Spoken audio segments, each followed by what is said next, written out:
Social મીડિયાના માધ્યમથી એક વિડીયો મેં જોયો જેની અંદર મોરબીના ધારાસભ્ય બેન્ડ વાજા સાથે મોરબીના રસ્તાનું ઓપનિંગ કરી રહ્યા હતા। ત્યારે મારે આ વિડીયોના માધ્યમથી કહેવું છે કે આજે આ રસ્તો જ્યારે મોરબીની મહાનગરપાલિકા દ્વારા બનાવવામાં આવ્યો ત્યારે માત્ર ને માત્ર લોકોની વાહવાહી લેવા માટે તમે જે બેન્ડ વાજા લઈને નીકળી ગયા હતા એ કેટલા અંશે વ્યાજબી?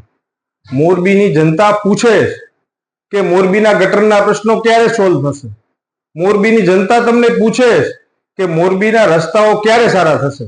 તમે એમ કહો છો બધા વર્ક ઓર્ડર અપાવવા દેવામાં આવશે, 50 રસ્તા બનાવશો ને આવું તો અમે છેલ્લા 30 વર્ષથી સાંભળીએ છીએ, પણ મોરબીને તમે નરકાગારથી પણ બદતર બનાવી દીધું છે।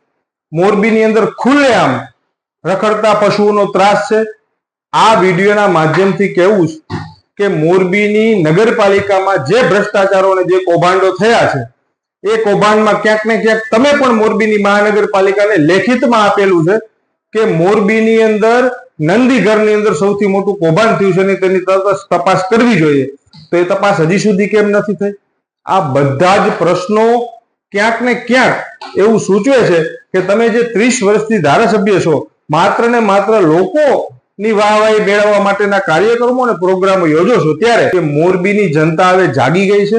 આવનારા દિવસોની અંદર મોરબીની જનતા તમને તમારી જ ભાષામાં જવાબ આપવા માટે તૈયાર છે। વંદે માતરમ, ભારત માતા કી જય, જય હિન્દ।